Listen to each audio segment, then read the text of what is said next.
Rahayu, Rahayu, Rahayu. Pagi ini Sabtu tanggal 10 September 2022.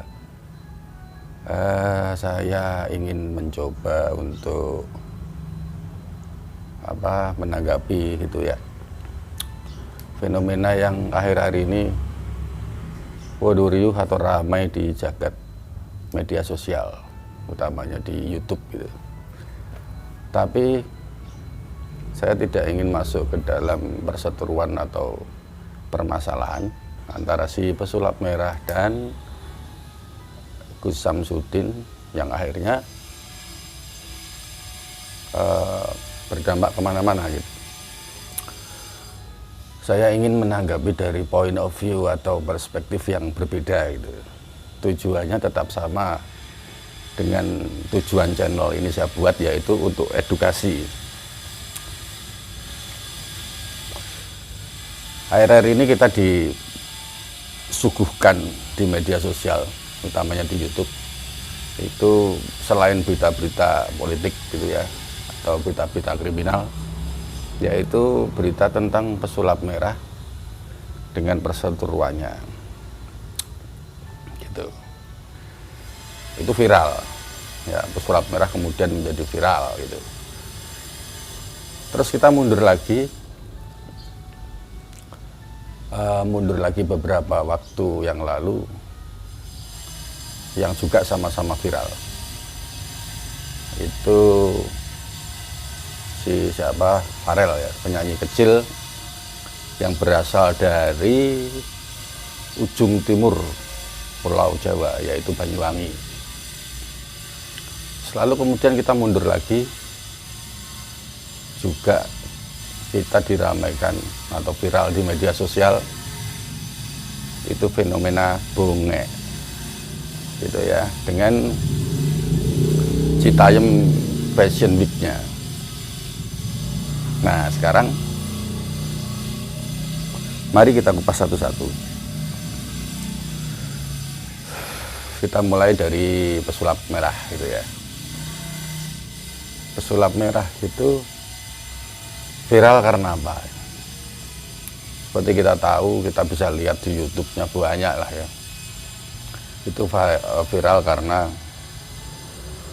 yang bersangkutan membongkar praktek yang ditengarai oleh si pesulap merah sebagai dukun palsu yang merugikan masyarakat gitu, atau sebagian masyarakat. Ya. Itu viralnya karena itu. Tapi sebenarnya masalah itu kan masih debatable gitu ya. Debatable. Misalnya definisi dukun saja belum sepemikiran gitu dengan sebagian masyarakat yang lain yang kurang setuju gitu. Dukun itu sebenarnya apa? Goib itu apa? Itu kan belum final ya sampai sekarang di perseteruan itu. Tapi saya sekali lagi tidak ingin masuk ke situ. Jadi saya ulang, pesulap merah terkenal karena apa? Ya, 3 orang dia. Pesulap merah terkenal karena dia di medsos membongkar yang katanya praktik dukun palsu lah begitu. Terus yang kedua Farel. Farel ini terkenal karena awalnya mengcover lagu dari Denny Caknan kalau nggak salah yang berjudul Ojo Dibandingke ya. Nah ini justru yang menginspirasi saya untuk membandingke atau membandingkan ketiga orang yang saya sebut tadi yang sama-sama viral gitu ya. Farel mengcover lagunya Denny Caknan ya, yang kemudian menjadi viral dan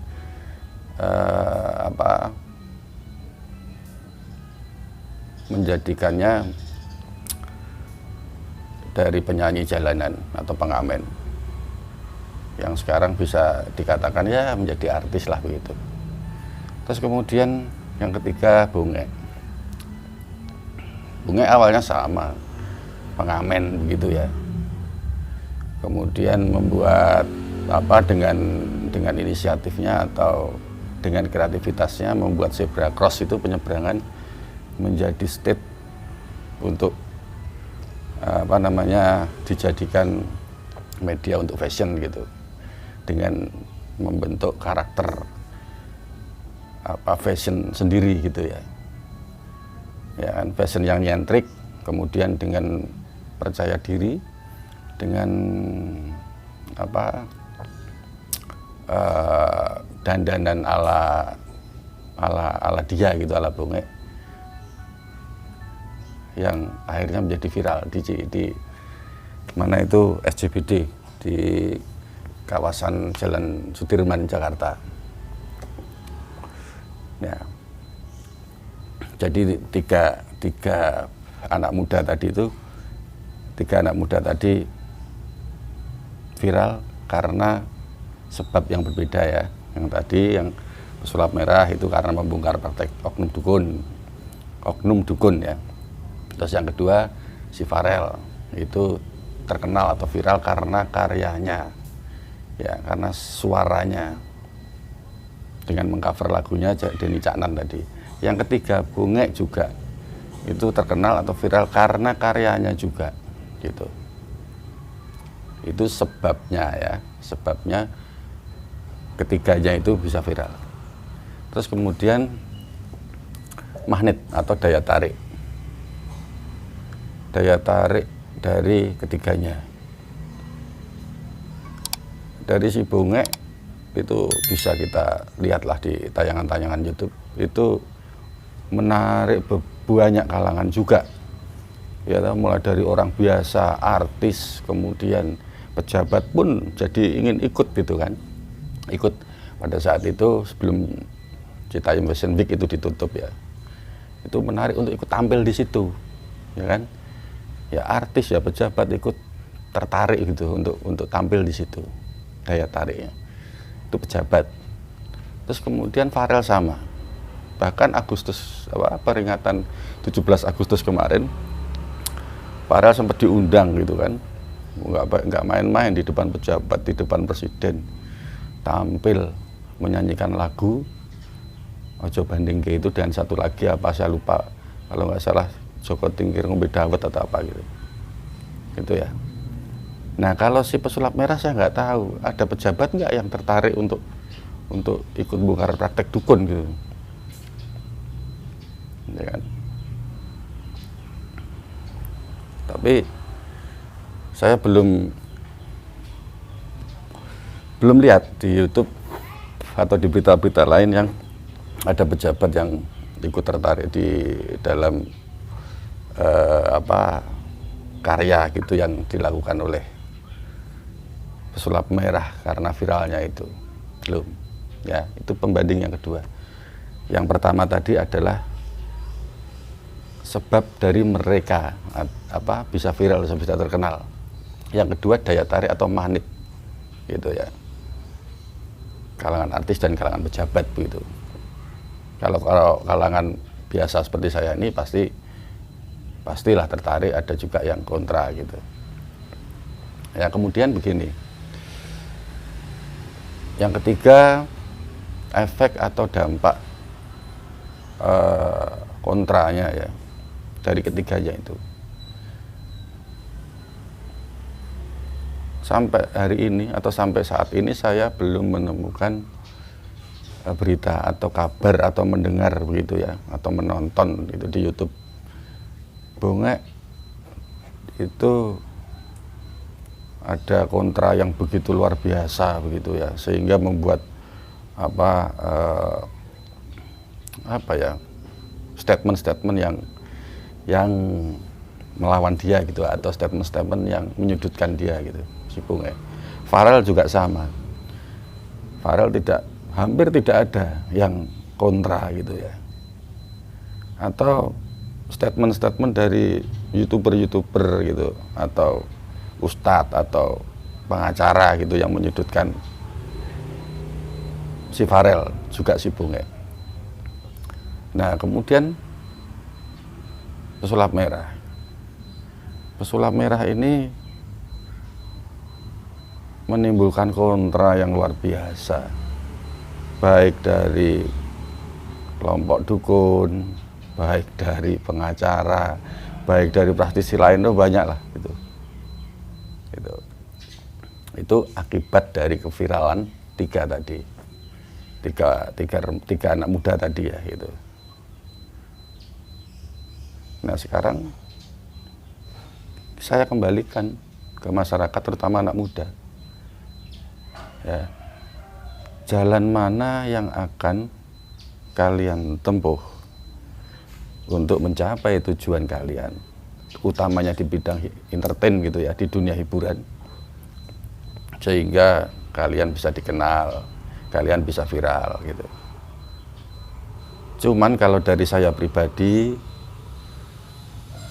zaman sekarang ini kalau mau viral, kalian itu jalurnya lebih mudah dibanding generasi-generasi sebelum kalian. Generasi tahun 90-an, 80-an dan terus ke belakang itu lebih sulit. Sekarang kalian bisa berkarya, sekarang kalian bisa viral. Itu tidak harus ke Jakarta. Ya. Bunga itu dari pinggiran kota, tidak di kota besar gitu. Dari keluarga yang sederhana juga.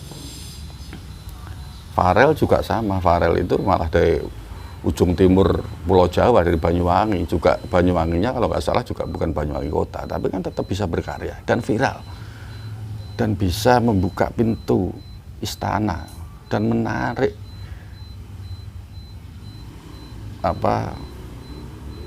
para pejabat bahkan presiden untuk ikut mengundang loh. Gitu. Jadi mari berkarya tanpa menyisakan kebencian. Karena yang mendukung kita itu di saat kita viral itu belum tentu bertahan lama. Karena mendukung itu juga pasti ada motivasinya gitu. Tapi kalau kebencian itu biasanya akan bertahan lama.